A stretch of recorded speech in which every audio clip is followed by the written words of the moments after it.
Maligayang pagbisita at pagbabalik po sa ating munting channel. Narito na po, ang karugtong ng ating istorya. Ika-125 na kabanata. Si Danny Wiseman. Sige, huwag munang isipin iyan ngayon. Subukan mong kumalma. Nang makita ni Alex na ito ay naguguluhan, umakbay si Alex sa balikat nito at nililibang ito ng dahan-dahan. Nagsisimula na itong ma-relax. May itatanong ako, wika ni Alex. Sa palagay mo, sino ang tumingin sa iyo ng pantay? Si Henry o ako? Seryosong nag-isip si Danny, at mahinang sinabi. Ikaw. Mabuti, wika ni Alex. Pagkatapos siya ay tumahimik. Naramdaman niya na si Slayer ay may maayos na sagot, at nakita na ang katotohanan. Nagpatuloy pa si Alex, sa palagay mo ang ipinapagawa sa iyo ni Henry ay tama? Hindi, pero siya ang boss ko, at iniligtas niya ako. Kailangan kong gawin ang sinasabi niya. Sagot nito. Seryosong sabi ni Alex. Alam mo na tama ako. Na-brainwashed ka niya. Umaasa ako na makikita mo na ito ngayon, at tumigil sa pagtulong sa masasamang ginagawa niya. Tumingin siya sa Slayer at tinanong. Ano ang pangalan mo? Ako si Daniel Wiseman. Danny. Magandang pangalan, tumawa si Alex. Simula ngayon, ikaw ay kaibigan ko na. Danny, lumabas tayo minsan para uminom ng beer. Kaibigan, napatingin ito kay Alex, at ngumiti, pero hindi pa rin siya naniniwala sa mga sinasabi nito. Nagtanong ito, sabi mo kaibigan muna ako. Tama, magkaibigan na tayo, sagot ni Alex na nakangiti. Yumuko si Danny at nagpunez ng kanyang luha. Kaibigan. Ilang panahon ang inubos niya bago nagkaroon ng kaibigan. Halos buong buhay niya. Ang mga lalaki ay hindi basta-basta umiiyak. Kapag umiyak ka pa, may ilang na ako sa iyo. Wika ni Alex habang nakangiti. Hindi ako umiiyak, sagot ni Danny. Nakatagpo na siya ng kaibigan, at ayaw niya may ilang ang bago niyang kaibigan. Danny, kung sasabihin muli ni Henry, na patayin mo ako, gagawin mo ba? Hindi ko papatayin ang aking kaibigan. At ayaw kong bulihin din ito.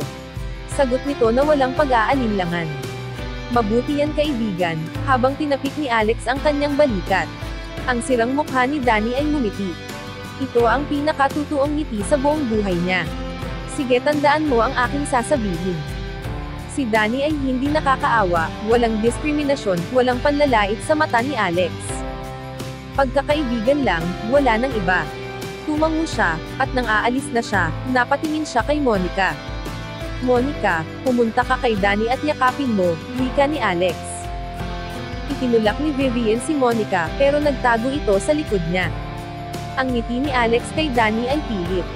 Nahulaan niya kung paano masaktan ang kanyang kaibigan, sa ipinakitang reaksyon ni Monica. Naglakad siya palapit dito. Yumuko siya at sinabi, Monica, si Danny ay iniligtas ka. Kaibigan mo siya, at malulungkot siya kung matatakot ka sa kanya.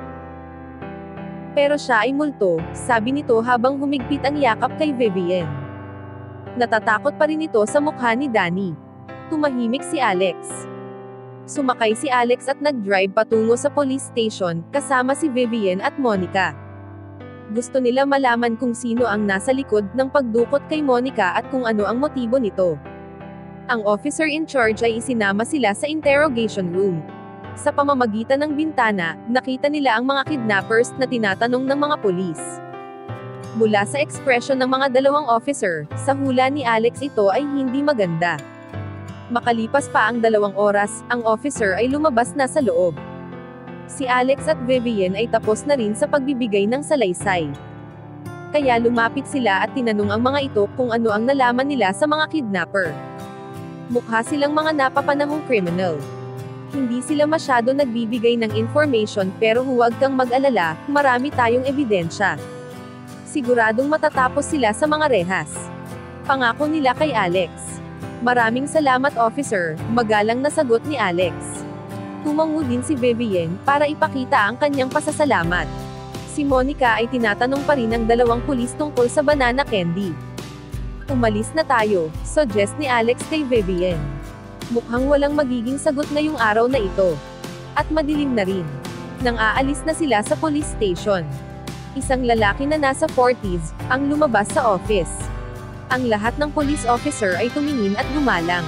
Commissioner, bati ng isa. Sabi pa ng isa, Commissioner Hargreaves. Ang isa pa ay simpleng bumati. Boss. Ang lalaking ito ay police commissioner. Iginagalang siya ng mga tauhan niya. Ang mukha niya ay nag-iba, at maliwanag na nag-aalala siya. Nalaman ng commissioner kung sino ang dalawang pulis na nag-interview sa mga suspect, at bumulong ng ilang salita sa kanila. Sumenyos ito at sinabi, "Umalis na kayo." Naglakad ito sa loob ng selda.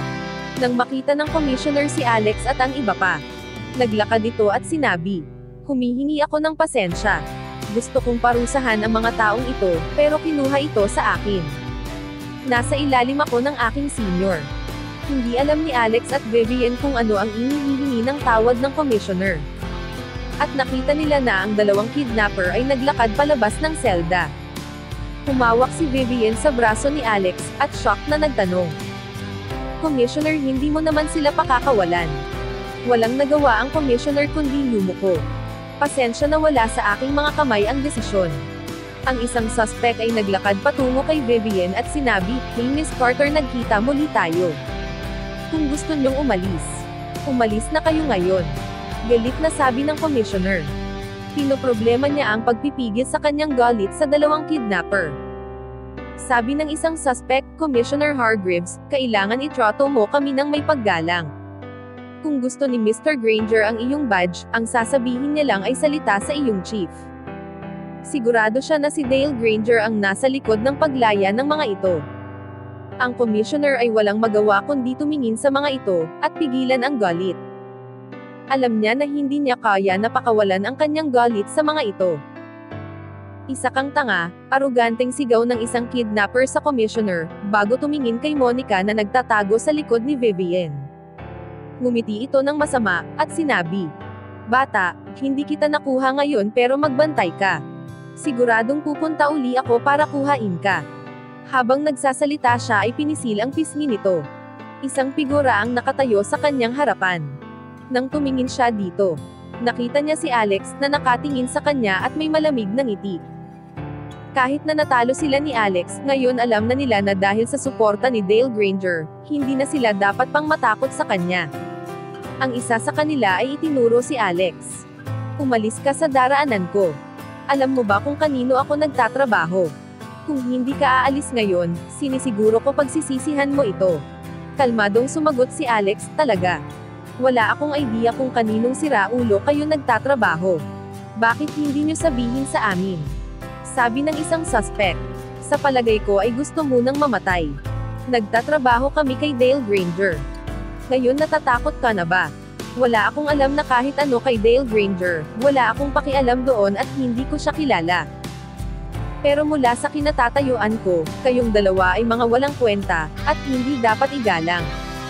Ang mga mata ni Alex ay makikita ang panlalamig. Sa isip niya, sino si Dale Granger? Ano ang ginagawa niya sa lahat ng nangyayari? Ang suspect ay nakayuko sa harapan ni Alex at sinigawan siya. "Isa kang piraso na baliw. Gusto mo akong saktan? Sige, subukan mo. Gusto mo talaga ng away?" Singit ng isang suspect na nabigla. Bago pa muli makapagsalita ito, ang suntok ni Alex ay tumama na sa ilong nito, at sinamahan na rin niya ang kanyang kaibigan sa lapag. Ang dalawang suspect ay nag-complain sa commissioner. "Commissioner, sinuntok niya kami sa harapan mo, mabilis, arestuhin mo siya." "Commissioner, narinig mo ang sinabi nila.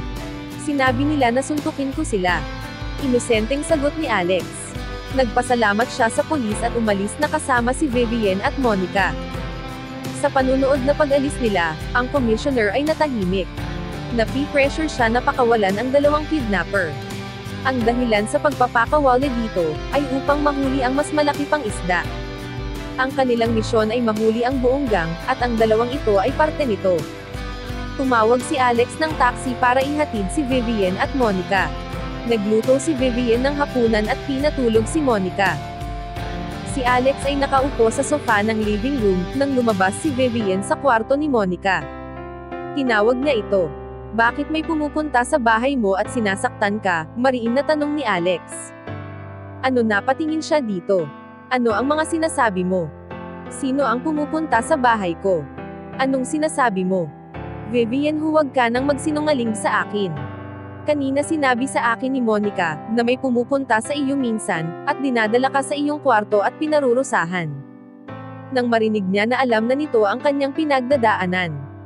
Umupo si Vivian sa sofa, na napipilitan. Ano ang nangyayari? Sabihin mo sa akin. Baka matulungan kita, wika ni Alex.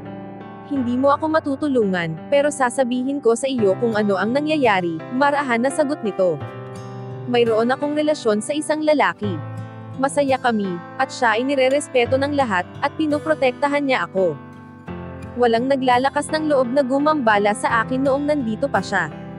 Nagpatuloy pa ito. Pero may nangyari. Pinwersa siya paalisin dito sa New York. Dahil wala na ang aking proteksyon. Nagsimula na akong maharash. Sino ang lalaking ito, bakit kanya inabandona? Tanong ni Alex. Ang kanyang unang naiisip, ito ay isang walang kwenta. Hindi niya ako iniwan. Wala siyang pagpipilian kundi umalis. Tumingin siya kay Alex at nagpatuloy. Alam mo ba ang tungkol sa Azure Dragon Society? Isa siya sa mga leader ng society. 2 buwan ang nakalipas. Ang buong society ay nabuwag ng isang lalaki mula sa mayamang at makapangyarihang pamilya. Walang kahit isa ang pinayagan sa society na manatili sa New York. Kaya ang aking partner ay umalis. Ang Azure Dragon Society, si Alex ay nabigla nang marinig niya ito. Siya at si Ken Stokes ang responsable sa pagkabuwag ng grupo. Napagtanto niya na ang tinutukoy ni Vivian na nagpaalis sa kanyang boyfriend ay siya. Narinig ko na ang Azure Dragon Society ay isa sa nakakalasong grupo sa New York. Sigurado ako na itong binata ay mabuti ang ginawa. Mabuting bagay. Ang mga mata ni Vivian ay nanlaki at nanlamig. Galit niyang sinabi. Pinilit niyang paalisin ang aking boyfriend. At siya ang responsable sa aking sitwasyon. Ano ang mabuti doon? Bakit iniisip mo na ang lahat ng Azure Dragon Society ay masama? Ang aking boyfriend ay mabuti at tapat na tao. Nagpatuloy pa ito. Pagkatapos mabuwag ang Azure Dragon Society, ang lahat ng gang sa New York, malaki man o maliit, ay naglabasan muli. Nang mawala na ang aking boyfriend, wala kahit sino ang nagpo-protekta sa akin. Pumupunta sila dito sa bahay ko kahit anong oras nila gusto. Nagpupunta sila dito at nangungulekta ng protection fees sa akin. Isa lang akong babae. Wala akong magagawa na kahit ano para pigilan sila. Ang mga luha ni Vivian ay nalaglag sa sahig na parang isang perlas na mula sa nasirang kwintas. Hanggang dito na lang po muna. Sana po, ay nagustuhan nyo ang ating story series. Sa mga bagong tagapakinig, mas okay po kung mag-uumpisa kayo sa episode 1. Maraming salamat po sa pakikinig. Pwede po bang humingi ng subscribe? Bilang pagsuporta sa ating munting channel. Hanggang sa susunod po muli. Stay safe and God bless.